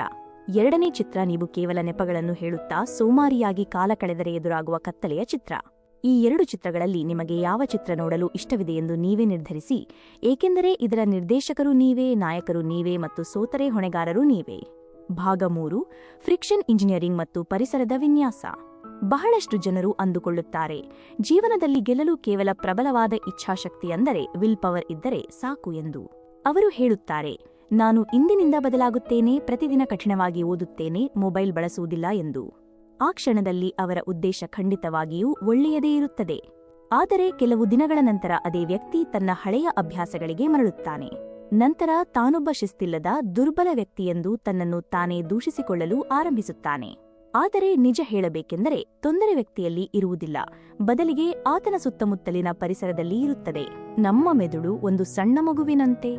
ಅದಕ್ಕೆ ಯಾವಾಗಲೂ ಸುಲಭವಾದ ಕೆಲಸಗಳೇ ಇಷ್ಟವಾಗುತ್ತವೆ. ಅದು ಕಡಿಮೆ ಪರಿಶ್ರಮ ಬೇಡುವ ದಾರಿಯನ್ನೇ ಆರಿಸಿಕೊಳ್ಳುತ್ತದೆ. ಒಂದು ರಸ್ತೆ ಅತ್ಯಂತ ಸರಳವಾಗಿದ್ದು ಇನ್ನೊಂದು ರಸ್ತೆ ಕಲ್ಲು ಮುಳ್ಳುಗಳಿಂದ ಕೂಡಿದ್ದರೆ ನೀವು ಯಾವ ರಸ್ತೆಯನ್ನು ಆರಿಸಿಕೊಳ್ಳುತ್ತೀರಾ? ಖಂಡಿತವಾಗಿಯೂ ಸರಳವಾದ ರಸ್ತೆಯನ್ನೇ ಅಲ್ಲವೇ? ನಮ್ಮ ಮೆದುಳು ಕೂಡ ಇದನ್ನೇ ಮಾಡುತ್ತದೆ. ಆದ್ದರಿಂದ ಕೇವಲ ನಮ್ಮ ಇಚ್ಛಾಶಕ್ತಿಯ ಮೇಲೆ ಭರವಸೆ ಇಡುವುದು, ಮಳೆಯಲ್ಲಿ ಛತ್ರಿ ಇಲ್ಲದೆ ನಾನು ನೆನೆಯುವುದಿಲ್ಲ ಎಂದು ಹೇಳುವಷ್ಟೇ ಮೂರ್ಖತನ. ಸ್ವಲ್ಪ ಸಮಯದವರೆಗೆ ನಾವು ಮಳೆಯನ್ನು ತಡೆಯಬಹುದು, ಆದರೆ ಕೊನೆಗೆ ಮಳೆಯೇ ಗೆಲ್ಲುತ್ತದೆ. ಅದಕ್ಕಾಗಿಯೇ ಬುದ್ಧಿವಂತರು ತಮ್ಮನ್ನು ಬದಲಾಯಿಸಿಕೊಳ್ಳುವುದಕ್ಕಿಂತ ಹೆಚ್ಚಾಗಿ ತಮ್ಮ ಸುತ್ತಮುತ್ತಲಿನ ಪರಿಸರವನ್ನು ಬದಲಾಯಿಸಲು ಪ್ರಯತ್ನಿಸುತ್ತಾರೆ. ಇದನ್ನು ವಿಜ್ಞಾನದ ಭಾಷೆಯಲ್ಲಿ ಫ್ರಿಕ್ಷನ್ ಇಂಜಿನಿಯರಿಂಗ್ ಎಂದು ಕರೆಯುತ್ತಾರೆ. ಫ್ರಿಕ್ಷನ್ ಎಂದರೆ ಅಡೆತಡೆಗಳು. ನಮ್ಮ ಕೆಲಸದ ದಾರಿಯಲ್ಲಿ ಎಷ್ಟು ಹೆಚ್ಚು ಅಡೆತಡೆಗಳು ಇರುತ್ತವೆಯೋ ಆ ಕೆಲಸ ಮಾಡುವುದು ಅಷ್ಟು ಕಷ್ಟವಾಗುತ್ತದೆ. ಅಡೆತಡೆಗಳು ಎಷ್ಟು ಕಡಿಮೆ ಇರುತ್ತವೆಯೋ ಆ ಕೆಲಸ ಮಾಡುವುದು ಅಷ್ಟು ಸುಲಭವಾಗುತ್ತದೆ. ಇಡೀ ಯಶಸ್ಸಿನ ಆಟ ಇರುವುದೇ ಈ ಸೂತ್ರದಲ್ಲಿ. ಒಂದು ಸಣ್ಣ ಉದಾಹರಣೆಯನ್ನು ತೆಗೆದುಕೊಳ್ಳೋಣ. ದೂರದರ್ಶನದ ರಿಮೋಟ್ ನಿಮ್ಮ ಕೈಯಲ್ಲೇ ಇದ್ದರೆ ನೀವು ತಕ್ಷಣ ಟಿವಿ ಆನ್ ಮಾಡುತ್ತೀರಾ. ಅದೇ ರಿಮೋಟ್ ಪಕ್ಕದ ಕೋಣೆಯಲ್ಲಿದ್ದರೆ ನಿಮಗೆ ಎದ್ದು ಹೋಗಲು ಸೋಮಾರಿತನ ಬರುತ್ತದೆ. ನೋಡಿ, ಕೇವಲ ಒಂದು ಸಣ್ಣ ಅಂತರವೇ ನಿಮ್ಮ ಅಭ್ಯಾಸವನ್ನು ಬದಲಾಯಿಸಿತು. ಈಗ ಮೊಬೈಲ್ ಫೋನ್ ವಿಷಯಕ್ಕೆ ಬರೋಣ. ನಿಮ್ಮ ಫೋನ್ ನಿಮ್ಮ ತಲೆದಿಂಬಿನ ಪಕ್ಕದಲ್ಲೇ ಇದ್ದರೆ ಬೆಳಿಗ್ಗೆ ಕಣ್ಣು ಬಿಟ್ಟ ತಕ್ಷಣ ನಿಮ್ಮ ಕೈ ತಾನಾಗಿಯೇ ಅದರ ಕಡೆಗೆ ಹೋಗುತ್ತದೆ. ಅದೇ ಫೋನ್ ಪಕ್ಕದ ಕೋಣೆಯಲ್ಲಿ ಚಾರ್ಜ್ ಆಗುತ್ತಿದ್ದರೆ ಅದನ್ನು ತರಲು ನೀವು ನಡೆದುಕೊಂಡು ಹೋಗಬೇಕಾಗುತ್ತದೆ. ಅನೇಕರು ಆ ನಡೆದುಕೊಂಡು ಹೋಗುವ ಹಂತದಲ್ಲೇ ಸೋಲುತ್ತಾರೆ, ಅಂದರೆ ಫೋನ್ ನೋಡುವುದನ್ನು ನಿಲ್ಲಿಸುತ್ತಾರೆ. ಇದು ಯಾವುದೇ ಮಂತ್ರಜಾಲವಲ್ಲ, ಇದು ಕೇವಲ ಪರಿಸರ ವಿನ್ಯಾಸದ ವಿಜ್ಞಾನ. ಬದುಕಿನ ದೊಡ್ಡ ಬದಲಾವಣೆಗಳಿಗೆ ದೊಡ್ಡ ಶಕ್ತಿ ಬೇಕಾಗಿಲ್ಲ, ಸಣ್ಣ ಸಣ್ಣ ಬದಲಾವಣೆಗಳೇ ಸಾಕು. ನಿಮಗೆ ಪ್ರತಿದಿನ ಹೆಚ್ಚು ನೀರು ಕುಡಿಯಬೇಕು ಎಂದಿದ್ದರೆ ನೀರಿನ ಬಾಟಲಿಯನ್ನು ಯಾವಾಗಲೂ ನಿಮ್ಮ ಕಣ್ಣು ಮುಂದೆಯೇ ಇಟ್ಟುಕೊಳ್ಳಿ. ಆಗ ನೀವು ದಿನವಿಡೀ ಸ್ವಲ್ಪ ಸ್ವಲ್ಪವಾಗಿ ನೀರು ಕುಡಿಯುತ್ತೀರಿ. ಅದೇ ನೀರು ಕುಡಿಯಲು ಪ್ರತಿದಿನ ಅಡುಗೆ ಕೋಣೆಗೆ ಹೋಗಬೇಕು ಎಂದಿದ್ದರೆ ನೀವು ನೀರು ಕುಡಿಯುವುದನ್ನು ಕಡಿಮೆ ಮಾಡುತ್ತೀರಾ. ಕೆಲಸ ಒಂದೇ, ವ್ಯಕ್ತಿಯೂ ಒಬ್ಬನೇ, ಆದರೆ ಬದಲಾಗಿದ್ದು ಕೇವಲ ಪರಿಸರದ ಅಡೆತಡೆ ಅಷ್ಟೇ. ಆದ್ದರಿಂದ ಒಳ್ಳೆಯ ಅಭ್ಯಾಸಗಳನ್ನು ಅತ್ಯಂತ ಸುಲಭವಾಗಿಸಿ ಮತ್ತು ಕೆಟ್ಟ ಅಭ್ಯಾಸಗಳನ್ನು ಅತ್ಯಂತ ಕಷ್ಟಕರವಾಗಿಸಿ. ಒಬ್ಬ ವಿದ್ಯಾರ್ಥಿ ಓದಬೇಕು ಎಂದುಕೊಳ್ಳುತ್ತಾನೆ, ಆದರೆ ಆತನ ಓದುವ ಮೇಜಿನ ಮೇಲೆ ಮೊಬೈಲ್ ಫೋನ್ ಇಟ್ಟಿದ್ದರೆ, ಹೆಡ್ಫೋನ್ ಇಟ್ಟಿದ್ದರೆ ಮತ್ತು ಅದರಲ್ಲಿ ಸತತವಾಗಿ ನೋಟಿಫಿಕೇಷನ್ಗಳು ಬರುತ್ತಿದ್ದರೆ ಆತನ ಮೆದುಳು ಓದನ್ನು ಆರಿಸಿಕೊಳ್ಳುತ್ತದೆಯೇ ಅಥವಾ ಮೊಬೈಲ್ ನೋಡುವುದನ್ನು ಆರಿಸಿಕೊಳ್ಳುತ್ತದೆಯೇ? ಖಂಡಿತವಾಗಿಯೇ ಮೊಬೈಲ್ ಆಟವೇ ಗೆಲ್ಲುತ್ತದೆ, ಏಕೆಂದರೆ ಆ ದಾರಿ ಅತ್ಯಂತ ಸುಲಭವಾಗಿದೆ. ಮೆದುಳು ತನ್ನ ಶಕ್ತಿಯನ್ನು ಉಳಿಸಲು ಬಯಸುತ್ತದೆ, ಅದಕ್ಕಾಗಿ ಶಾರ್ಟ್ಕಟ್ಗಳನ್ನು ಹುಡುಕುತ್ತದೆ. ಇದರಲ್ಲಿ ಮೆದುಳಿನ ತಪ್ಪೇನಿಲ್ಲ, ಲಕ್ಷಾಂತರ ವರ್ಷಗಳಿಂದ ಅದು ಹೀಗೆಯೇ ವಿಕಸನಗೊಂಡಿದೆ. ಹಳೆಯ ಕಾಲದಲ್ಲಿ ಶಕ್ತಿಯನ್ನು ಉಳಿಸುವುದು ಬದುಕಲು ಅತ್ಯಗತ್ಯವಾಗಿತ್ತು, ಆದರೆ ಇಂದು ಅದೇ ಅಭ್ಯಾಸ ನಮ್ಮನ್ನು ದಾರಿ ತಪ್ಪಿಸುತ್ತಿದೆ. ಆದ್ದರಿಂದ ನಿಮ್ಮ ಸ್ವಂತ ಮನಸ್ಸಿನೊಂದಿಗೆ ದಿನಾಲೂ ಜಗಳವಾಡುವುದನ್ನು ನಿಲ್ಲಿಸಿ ಒಂದು ಸರಿಯಾದ ವ್ಯವಸ್ಥೆಯನ್ನು ಸಿದ್ಧಪಡಿಸಿ. ನಿಮಗೆ ಬೆಳಿಗ್ಗೆ ಓಡಲು ಹೋಗಬೇಕು ಎಂದಿದ್ದರೆ ಹಿಂದಿನ ರಾತ್ರಿಯೇ ನಿಮ್ಮ ಓಡುವ ಶೂಗಳನ್ನು, ಬಟ್ಟೆಗಳನ್ನು ಮತ್ತು ನೀರಿನ ಬಾಟಲಿಯನ್ನು ಸಿದ್ಧವಾಗಿಟ್ಟುಕೊಳ್ಳಿ. ಬೆಳಿಗ್ಗೆ ಎದ್ದ ತಕ್ಷಣ ಮೆದುಳು ಹೆಚ್ಚು ಯೋಚಿಸದಂತೆ ವ್ಯವಸ್ಥೆ ಮಾಡಿ, ಏಕೆಂದರೆ ಎಷ್ಟು ಹೆಚ್ಚು ಹಂತಗಳು ಇರುತ್ತವೆಯೋ ಅಷ್ಟು ಹೆಚ್ಚು ನೆಪಗಳು ಸೃಷ್ಟಿಯಾಗುತ್ತವೆ. ಮೆದುಳು ಇಂದು ಬೇಡ ನಾಳೆ ಹೋಗೋಣ ಎನ್ನುತ್ತದೆ, ಆದರೆ ಎಲ್ಲವೂ ಸಿದ್ಧವಾಗಿದ್ದರೆ ನೆಪ ಹೇಳುವುದು ಕಷ್ಟವಾಗುತ್ತದೆ. ನಿಮಗೆ ದಿನಾಲು ಪುಸ್ತಕ ಓದಬೇಕು ಎಂದಿದ್ದರೆ ಅದನ್ನು ಬೀರುವಿನೊಳಗೆ ಮುಚ್ಚಿಡಬೇಡಿ, ಅದನ್ನು ನಿಮ್ಮ ತಲೆದಿಂಬಿನ ಪಕ್ಕದಲ್ಲೋ ಅಥವಾ ಓದುವ ಮೇಜಿನ ಮೇಲೋ ಕಣ್ಣಿಗೆ ಕಾಣುವಂತೆ ಇಡಿ. ಯಾವ ವಸ್ತು ನಮ್ಮ ಕಣ್ಣ ಮುಂದೆ ಇರುತ್ತದೆಯೋ ಅದರ ಬಳಕೆ ಹೆಚ್ಚಾಗುತ್ತದೆ. ಕಣ್ಣಿಗೆ ಕಾಣದ ವಸ್ತು ಬದುಕಿನಿಂದಲೇ ನಿಧಾನವಾಗಿ ಮರೆಯಾಗುತ್ತದೆ. ಇನ್ನು ಕೆಟ್ಟ ಅಭ್ಯಾಸಗಳ ವಿಷಯಕ್ಕೆ ಬರೋಣ. ನಿಮಗೆ ಆನ್ಲೈನ್ನಲ್ಲಿ ಆಹಾರ ಆರ್ಡರ್ ಮಾಡುವ ಅಭ್ಯಾಸವಿದ್ದರೆ ಆ ಆಪ್ಗಳನ್ನು ಮೊಬೈಲ್ನಿಂದ ಡಿಲೀಟ್ ಮಾಡಿ. ಲಾಗಿನ್ ಪಾಸ್ವರ್ಡ್ ಅನ್ನು ಅತ್ಯಂತ ಕಠಿಣವಾಗಿಡಿ, ಇದರಿಂದ ಪ್ರತಿ ಬಾರಿ ಲಾಗಿನ್ ಮಾಡಲು ಸೋಮಾರಿತನ ಬರುತ್ತದೆ. ನಿಮ್ಮ ಕಾರ್ಡ್ ವಿವರಗಳನ್ನು ಅಲ್ಲಿಂದ ತೆಗೆದುಹಾಕಿ. ಪ್ರತಿ ಹೆಚ್ಚುವರಿ ಹಂತವೂ ಒಂದು ಸಣ್ಣ ಗೋಡೆಯಾಗಿ ಪರಿಣಮಿಸುತ್ತದೆ. ಈ ಸಣ್ಣ ಗೋಡೆಗಳೇ ನಿಮ್ಮ ದೊಡ್ಡ ಕೆಟ್ಟ ಅಭ್ಯಾಸಗಳನ್ನು ತಡೆಯುತ್ತವೆ. ನಿಮ್ಮ ಕೋಣೆಯಲ್ಲಿ ಬಿಸ್ಕೆಟ್ ಪ್ಯಾಕೆಟ್ ಕಣ್ಣ ಮುಂದೆ ಇಟ್ಟಿದ್ದರೆ ಅದನ್ನು ತಿನ್ನುವ ಸಾಧ್ಯತೆ ಹೆಚ್ಚಾಗಿರುತ್ತದೆ. ಅದೇ ಬಿಸ್ಕೆಟ್ ಮಾರುಕಟ್ಟೆಯಲ್ಲಿದ್ದರೆ ಅದನ್ನು ತರಲು ಹೋಗಲು ನಮಗೆ ಸೋಮಾರಿತನ ಬರುತ್ತದೆ. ಇಲ್ಲಿ ನಮ್ಮ ಆತ್ಮನಿಯಂತ್ರಣಕ್ಕಿಂತ ಹೆಚ್ಚಾಗಿ ಆ ವಸ್ತುವಿನಿಂದ ನಮಗಿರುವ ದೂರವೇ ಕೆಲಸ ಮಾಡುತ್ತದೆ. ನಮ್ಮನ್ನು ನಾವು ಯಾವಾಗಲೂ ಅತ್ಯಂತ ಶಕ್ತಿಶಾಲಿ ವೀರರು ಎಂದು ಭಾವಿಸುವುದನ್ನು ನಿಲ್ಲಿಸಬೇಕು. ಯಾವುದೇ ವ್ಯಕ್ತಿ ಪ್ರತಿದಿನ 24 ಗಂಟೆಯೂ ಶಕ್ತಿಯುತವಾಗಿರಲು ಸಾಧ್ಯವಿಲ್ಲ. ಪ್ರತಿಯೊಬ್ಬರಿಗೂ ಕಷ್ಟದ ದಿನಗಳು ಬರುತ್ತವೆ. ನಿದ್ರೆ ಕಡಿಮೆಯಾದಾಗ, ಮೂಡ್ ಸರಿಯಿಲ್ಲದಾಗ ಅಥವಾ ಒತ್ತಡ ಹೆಚ್ಚಾದಾಗ ನಮ್ಮ ಇಚ್ಛಾಶಕ್ತಿ ರಜೆಯ ಮೇಲೆ ಹೋಗಿರುತ್ತದೆ. ಅಂತಹ ಸಮಯದಲ್ಲಿ ನಮ್ಮ ಅಭ್ಯಾಸಗಳೇ ನಿರ್ಧಾರಗಳನ್ನು ತೆಗೆದುಕೊಳ್ಳುತ್ತವೆ ಮತ್ತು ಆ ಅಭ್ಯಾಸಗಳು ನಮ್ಮ ಪರಿಸರದಿಂದ ನಿರ್ಮಾಣವಾಗುತ್ತವೆ. ಆದ್ದರಿಂದ ನಿಮ್ಮ ಕೋಣೆಯನ್ನು ಎಷ್ಟು ಸ್ವಚ್ಛವಾಗಿ ಮತ್ತು ಶಿಸ್ತಿನಿಂದ ಇಡುತ್ತೀರೋ ಅಷ್ಟು ಒಳ್ಳೆಯ ಕೆಲಸಗಳು ತಾನಾಗಿಯೇ ನಡೆಯುತ್ತವೆ. ಯಶಸ್ಸು ಎನ್ನುವುದು ಕೇವಲ ಕಠಿಣ ಪರಿಶ್ರಮದಿಂದ ಮಾತ್ರವಲ್ಲ, ನಮ್ಮ ಸುತ್ತಲಿನ ಪರಿಸರದ ವಿನ್ಯಾಸದಿಂದಲೂ ಬರುತ್ತದೆ. ನಿರ್ಧಾರಗಳನ್ನು ತೆಗೆದುಕೊಳ್ಳುವುದು ಕೂಡ ಮೆದುಳಿನ ಶಕ್ತಿಯನ್ನು ವ್ಯಯಿಸುತ್ತದೆ. ಪ್ರತಿದಿನ ಬೆಳಿಗ್ಗೆ ಎದ್ದು ಇವತ್ತು ಯಾವ ಬಟ್ಟೆ ಧರಿಸಬೇಕು, ಯಾವಾಗ ಓದಬೇಕು ಎಂದು ಯೋಚಿಸುತ್ತಾ ಕುಳಿತರೆ ಮೆದುಳು ಬೇಗನೆ ದಣಿಯುತ್ತದೆ. ಅದಕ್ಕಾಗಿಯೇ ಬುದ್ಧಿವಂತರು ಹಿಂದಿನ ದಿನವೇ ಯೋಜನೆ ಸಿದ್ಧಪಡಿಸಿಟ್ಟುಕೊಳ್ಳುತ್ತಾರೆ. ಯೋಜನೆ ಇದ್ದರೆ ಗೊಂದಲವಿರುವುದಿಲ್ಲ, ಗೊಂದಲವಿಲ್ಲದಿದ್ದರೆ ತಕ್ಷಣ ಕೆಲಸ ಆರಂಭವಾಗುತ್ತದೆ. ಎಲ್ಲಾ ಕೆಲಸಗಳು ಕೇವಲ ಮನಸ್ಸಿನ ಇಚ್ಛೆಯ ಮೇಲೆ ಎಕ್ಸ್ಪೊನೆಂಟ್ ಅಂದರೆ ಇಚ್ಛೆಯ ಮೇಲೆಯೇ ನಡೆಯುವುದಿಲ್ಲ, ವ್ಯವಸ್ಥೆಯ ಮೇಲೆ ನಡೆಯುತ್ತವೆ. ರಾತ್ರಿ ತಯಾರಿ ನಡೆಸುವವನು ಬೆಳಿಗ್ಗೆ ಸುಲಭವಾಗಿ ಗೆಲ್ಲುತ್ತಾನೆ. ಬೆಳಿಗ್ಗೆ ಯೋಚಿಸುವವನು ಬೇಗನೆ ಸುಸ್ತಾಗುತ್ತಾನೆ.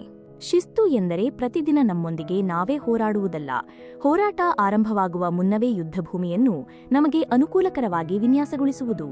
ಸಣ್ಣ ಬದಲಾವಣೆಗಳು ಸಣ್ಣದಲ್ಲ, ಅವು ನಮ್ಮ ಸಂಪೂರ್ಣ ಬದುಕನ್ನೇ ಬದಲಾಯಿಸುತ್ತವೆ. ಸರಿಯಾದ ಕೆಲಸವನ್ನು ಸುಲಭವಾಗಿಸಿ, ತಪ್ಪು ಕೆಲಸವನ್ನು ಕಷ್ಟಕರವಾಗಿಸಿ.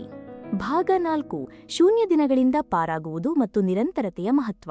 ನೀವು ಒಂದು ಸವಾಲನ್ನು ಕೈಗೆತ್ತಿಕೊಳ್ಳುತ್ತೀರಾ? ಮೊದಲ ಕೆಲವು ದಿನಗಳು ಅತ್ಯಂತ ಉತ್ಸಾಹದಿಂದ ಕೆಲಸ ಮಾಡುತ್ತೀರಾ? ಆದರೆ ಇದ್ದಕ್ಕಿದ್ದಂತೆ ಒಂದು ದಿನ ಯಾವುದೋ ಅತಿಥಿಗಳು ಮನೆಗೆ ಬರುತ್ತಾರೆ, ದೇಹ ದಣಿದಿರುತ್ತದೆ ಅಥವಾ ಮನಸ್ಸು ಒಪ್ಪುವುದಿಲ್ಲ. ಅಂದು ನೀವು ಕೆಲಸ ಮಾಡಲು ಸಾಧ್ಯವಾಗುವುದಿಲ್ಲ. ಇಲ್ಲೇ ನಿಜವಾದ ಆಟ ಆರಂಭವಾಗುತ್ತದೆ. ಜನರನ್ನು ಸೋಲಿಸುವುದು ಅವರ ದೊಡ್ಡ ತಪ್ಪುಗಳಲ್ಲ, ಬದಲಿಗೆ ಅವರ ಸಣ್ಣ ಸಣ್ಣ ತಪ್ಪುಗಳ ಸರಣಿ. ಒಂದು ದಿನದ ಬಿಡುವು ದೊಡ್ಡ ಅಪಾಯವಲ್ಲ, ಆ ಬಿಡುವಿನ ನಂತರ ನಮ್ಮ ಮೆದುಳು ನೀಡುವ ಸೋಮಾರಿ ನೆಪಗಳೇ ನಿಜವಾದ ಅಪಾಯ. ಮೆದುಳು ನಿಧಾನವಾಗಿ ಹೇಳುತ್ತದೆ, ಇವತ್ತು ಆಗದಿದ್ದರೆ ಏನಾಯಿತು, ನಾಳೆಯಿಂದ ಮಾಡೋಣ ಎಂದು. ಈ ನಾಳೆ ಎನ್ನುವ ಪದ ಅತ್ಯಂತ ಚಾಣಾಕ್ಷವಾಗಿದೆ. ಅದು ಎಂದಿಗೂ ಬರುವುದಿಲ್ಲ. ನಾಳೆ ಬಂದಾಗ ಅದು ಇವತ್ತಾಗಿರುತ್ತದೆ. ಹೀಗೆ ದಿನಗಳು ವಾರಗಳು ಕಳೆದು ಹೋಗುತ್ತವೆ ಮತ್ತು ನಾವು ಮತ್ತೆ ಹಳೆಯ ಜಾಗದಲ್ಲೇ ನಿಂತಿರುತ್ತೇವೆ. ಅದಕ್ಕಾಗಿಯೇ ನಮ್ಮ ಜೀವನದಲ್ಲಿ ಅತ್ಯಂತ ಪ್ರಮುಖವಾದ ನಿಯಮವೆಂದರೆ ದಿನ ಮುಗಿಯಬಹುದು, ಆದರೆ ನಮ್ಮ ಪ್ರಗತಿ ಶೂನ್ಯವಾಗಬಾರದು. ಇದರ ಅರ್ಥವೇನೆಂದರೆ, ಒಂದು ದಿನ ನಿಮಗೆ ದೊಡ್ಡ ಕೆಲಸ ಮಾಡಲು ಸಾಧ್ಯವಾಗದಿದ್ದರೆ ಅತ್ಯಂತ ಸಣ್ಣ ಕೆಲಸವನ್ನಾದರೂ ಮಾಡಿ, ಆದರೆ ಆ ದಿನವನ್ನು ಶೂನ್ಯವಾಗಲು ಬಿಡಬೇಡಿ. ಏಕೆಂದರೆ ಶೂನ್ಯ ಎಂಬುದು ಕೇವಲ ಒಂದು ಸಂಖ್ಯೆಯಲ್ಲ, ಅದೊಂದು ಅಪಾಯಕಾರಿ ಅಭ್ಯಾಸ. ಮೆದುಳು ಒಂದು ದಿನ ಏನೂ ಮಾಡದಿದ್ದರೆ ಮರುದಿನವೂ ಏನೂ ಮಾಡದಿರುವುದು ಅತ್ಯಂತ ಸುಲಭವಾಗಿ ಕಾಣುತ್ತದೆ. ಮೂರನೇ ದಿನ ಅದು ಇನ್ನೂ ಸುಲಭವಾಗುತ್ತದೆ. ಆದರೆ ನೀವು ಅತ್ಯಂತ ಕನಿಷ್ಠ ಕೆಲಸವನ್ನಾದರೂ ಮಾಡಿದರೆ ಪ್ರಗತಿಯ ಪಯಣ ಇನ್ನೂ ಜೀವಂತವಾಗಿದೆ ಎಂಬ ಸಂದೇಶ ಮೆದುಳಿಗೆ ತಲುಪುತ್ತದೆ. ಒಂದು ಚಲಿಸುತ್ತಿರುವ ಸೈಕಲನ್ನು ಗಮನಿಸಿ. ಅದು ಅತ್ಯಂತ ನಿಧಾನವಾಗಿ ಚಲಿಸಿದರೂ ತನ್ನ ಸಮತೋಲನವನ್ನು ಕಾಯ್ದುಕೊಳ್ಳುತ್ತದೆ. ಆದರೆ ಅದು ಸಂಪೂರ್ಣವಾಗಿ ನಿಂತ ತಕ್ಷಣ ಕೆಳಗೆ ಬೀಳುವ ಸಾಧ್ಯತೆ ಹೆಚ್ಚಾಗುತ್ತದೆ. ನಮ್ಮ ಅಭ್ಯಾಸಗಳು ಕೂಡ ಹಾಗೆಯೇ ನಿಧಾನವಾಗಿ ಸಾಗಿ, ಆದರೆ ಎಲ್ಲೂ ನಿಲ್ಲಬೇಡಿ. ನಿಮಗೆ ಇಂದು 20 ಪುಟಗಳನ್ನು ಓದಲು ಸಾಧ್ಯವಾಗದಿದ್ದರೆ ಕೇವಲ 2 ಸಾಲುಗಳನ್ನಾದರೂ ಓದಿ. ಇದು ಜಗತ್ತಿಗೆ ಸಣ್ಣದಾಗಿ ಕಾಣಬಹುದು, ಆದರೆ ನಿಮ್ಮ ಮೆದುಳಿಗೆ ಇದು ದೊಡ್ಡ ಬದಲಾವಣೆ ತರುತ್ತದೆ. ನೀವು ನಿಮ್ಮೊಂದಿಗೆ ಮಾಡಿಕೊಂಡ ಭಾಷೆಯನ್ನು ಸಂಪೂರ್ಣವಾಗಿ ಮುರಿದಿಲ್ಲ ಎಂಬ ನಂಬಿಕೆ ಮೂಡುತ್ತದೆ. ನಿಮ್ಮ ಯಶಸ್ಸು ದೊಡ್ಡ ದೊಡ್ಡ ಕೆಲಸಗಳಿಂದ ಮಾತ್ರ ಬರುವುದಿಲ್ಲ, ಸಣ್ಣ ಸಣ್ಣ ವಿಜಯಗಳ ಸರಪಳಿಯಿಂದ ಬರುತ್ತದೆ. ನಿಮ್ಮ ಪ್ರತಿಯೊಂದು ಸಣ್ಣ ಕೆಲಸವೂ ನಿಮ್ಮ ಗುರುತನ್ನು ಬದಲಾಯಿಸುತ್ತದೆ. ಮೆದುಳು ಪ್ರತಿದಿನ ನಿಮ್ಮನ್ನು ಗಮನಿಸುತ್ತಿರುತ್ತದೆ. ನೀವು ಪ್ರತಿದಿನ ಸ್ವಲ್ಪ ಕೆಲಸ ಮಾಡಿದರೆ ಮೆದುಳು ಈತ ಕಷ್ಟಪಟ್ಟು ಕೆಲಸ ಮಾಡುವ ವ್ಯಕ್ತಿ ಎಂದು ನಂಬುತ್ತದೆ. ನೀವು ಅರ್ಧದಲ್ಲೇ ಬಿಟ್ಟುಕೊಟ್ಟರೆ ಈತ ಬೇಗನೆ ಸೋಲೊಪ್ಪಿಕೊಳ್ಳುವ ವ್ಯಕ್ತಿ ಎಂದು ಭಾವಿಸುತ್ತದೆ. ಆದ್ದರಿಂದ ನಿಮ್ಮ ಗುರಿ ಕೇವಲ ಕೆಲಸ ಮುಗಿಸುವುದಲ್ಲ, ನಿಮ್ಮ ಗುರುತನ್ನು ಬದಲಾಯಿಸುವುದು. ಮಳೆ ಹನಿಗಳು ಸತತವಾಗಿ ಬಿದ್ದಾಗ ಮಾತ್ರ ನದಿ ಹರಿಯುತ್ತದೆ. ಕಠಿಣ ದಿನಗಳಲ್ಲೂ ಸ್ವಲ್ಪವಾದರೂ ಮುಂದೆ ಸಾಗಿ. ಪ್ರಗತಿಯ ವೇಗಕ್ಕಿಂತ ಅದರ ದಾರಿ ಮುಖ್ಯವಾದುದು. ಸ್ಥಿರತೆಯೇ ನಿಜವಾದ ಶಕ್ತಿಯಾಗಿದೆ. ಕೆಟ್ಟ ದಿನಗಳಲ್ಲೂ ಅತ್ಯಂತ ಸಣ್ಣ ಕೆಲಸವನ್ನಾದರೂ ಮಾಡಿ ದಿನವನ್ನು ಜೀವಂತವಾಗಿಡಿ. ಶೂನ್ಯದಿಂದ ಪಾರಾಗುವವನೇ ಕೊನೆಗೆ ವಿಜೇತನಾಗುತ್ತಾನೆ. ಭಾಗ 5: ಸಮಯ ನಿರ್ವಹಣೆಯಲ್ಲ, ಶಕ್ತಿ ನಿರ್ವಹಣೆ. ನಮ್ಮ ಇಡೀ ಜಗತ್ತಿನಲ್ಲಿ ಪ್ರತಿಯೊಬ್ಬರಿಗೂ 24 ಗಂಟೆಗಳ ಸಮಯವೇ ಸಿಗುತ್ತದೆ. ಯಾರಿಗೂ 25 ಗಂಟೆ ಸಿಗುವುದಿಲ್ಲ. ಆದರೂ ಕೆಲವರು ಅತ್ಯಂತ ಎತ್ತರಕ್ಕೆ ಬೆಳೆಯುತ್ತಾರೆ, ಇನ್ನು ಕೆಲವರು ಅಲ್ಲೇ ಉಳಿಯುತ್ತಾರೆ. ಇದಕ್ಕೆ ಕಾರಣ ಸಮಯವಲ್ಲ, ನಮ್ಮಲ್ಲಿರುವ ಶಕ್ತಿ. ಏಕೆಂದರೆ ಮನುಷ್ಯನೊಬ್ಬ ಯಂತ್ರವಲ್ಲ. ನಮ್ಮ ಶಕ್ತಿ ಯಾವಾಗಲೂ ಒಂದೇ ತರ ಇರುವುದಿಲ್ಲ, ಅದು ಏರಿಳಿತಗಳಿಂದ ಕೂಡಿರುತ್ತದೆ. ಸೈಕಲ್ ಟೈರ್ನಲ್ಲಿ ಗಾಳಿ ಕಡಿಮೆಯಾದಾಗ ಅದು ಹೇಗೆ ಸರಾಗವಾಗಿ ಚಲಿಸುವುದಿಲ್ಲವೋ ಹಾಗೆಯೇ ನಮ್ಮ ಶಕ್ತಿ ಕಡಿಮೆಯಾದಾಗ ನಮಗೆ ಕೆಲಸ ಮಾಡಲು ಸಾಧ್ಯವಾಗುವುದಿಲ್ಲ. ನಮಗೆ ಸಮಯವಿರುತ್ತದೆ, ಆದರೆ ಶಕ್ತಿ ಇರುವುದಿಲ್ಲ. ನಿಮ್ಮ ದಿನದ ಅತ್ಯಂತ ಪ್ರಕಾಶಮಾನವಾದ ಆ 2 ಗಂಟೆಗಳ ಗೋಲ್ಡನ್ ಅವರ್ಸ್ ಅನ್ನು ಗುರುತಿಸಿ. ಆ ಸಮಯದಲ್ಲಿ ನಿಮ್ಮ ಮೆದುಳು ಅತ್ಯಂತ ಚುರುಕಾಗಿರುತ್ತದೆ. ಆ ಅತ್ಯಮೂಲ್ಯವಾದ ಶಕ್ತಿಯನ್ನು ಸಾಮಾಜಿಕ ಜಾಲತಾಣಗಳಲ್ಲಿ ವ್ಯರ್ಥ ಮಾಡಬೇಡಿ. ಕಠಿಣವಾದ ಕೆಲಸಗಳನ್ನು ಆ ಸಮಯದಲ್ಲಿ ಮಾಡಿ. ಬರೆಯುವ ಕೆಲಸ, ಕಲಿಯುವ ಕೆಲಸಗಳನ್ನು ಶಕ್ತಿ ಹೆಚ್ಚಿದ್ದಾಗ ಮಾಡಿ. ಇಂದು ಜಗತ್ತಿನಲ್ಲಿ ಅತ್ಯಂತ ದೊಡ್ಡ ಕಳ್ಳತನವೆಂದರೆ ಅದು ನಮ್ಮ ಗಮನದ ಕಳ್ಳತನ. ಪ್ರತಿಯೊಂದು ಆಪ್ ನಮ್ಮ ಗಮನವನ್ನು ಸೆಳೆಯಲು ಪ್ರಯತ್ನಿಸುತ್ತಿದೆ. ನಮ್ಮ ಅತ್ಯಮೂಲ್ಯ ಗಮನವನ್ನು ಎಲ್ಲ ಕಡೆ ಚದುರಿಸಿದರೆ ನಮಗೆ ಏನನ್ನೂ ಸಾಧಿಸಲು ಸಾಧ್ಯವಾಗುವುದಿಲ್ಲ. ಆದ್ದರಿಂದ ನಿಮ್ಮ ಶಕ್ತಿಯ ಬ್ಯಾಟರಿ ತುಂಬಿರುವಾಗ ಕಠಿಣ ಕೆಲಸಗಳನ್ನು ಮಾಡಿ ಮುಗಿಸಿ. ಮೆದುಳು ಸುಸ್ತಾದಾಗ ಸರಳವಾದ ಕೆಲಸಗಳನ್ನು ಮಾಡಿ.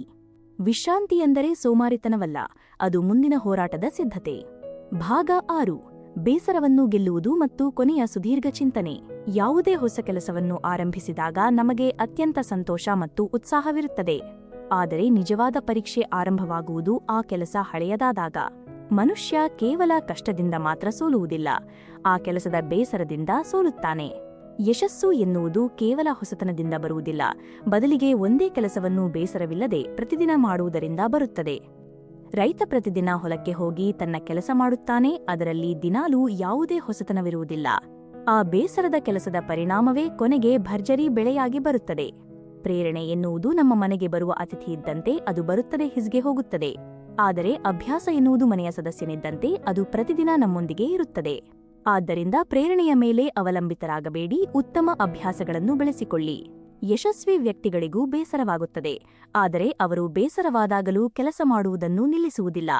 ಕಠಿಣ ದಿನಗಳಲ್ಲೂ ಮೌನವಾಗಿ ಮುಂದುವರಿಯುವವನೇ ನಿಜವಾದ ಸಾಧಕನಾಗುತ್ತಾನೆ. ಇಂದಿನ ನಮ್ಮ ಇಡೀ ಚರ್ಚೆಯ ಸಾರಾಂಶವೇನು ಗೊತ್ತಾ? ಜೀವನದಲ್ಲಿ ದೊಡ್ಡ ಸಾಧನೆ ಮಾಡಬೇಕು ಎನ್ನುವ ಹಂಬಲ ನಮಗಿದ್ದರೆ ನಾವು ಮೊದಲು ಮೌನದ ಭಾಷೆಯನ್ನು ಕಲಿಯಬೇಕು.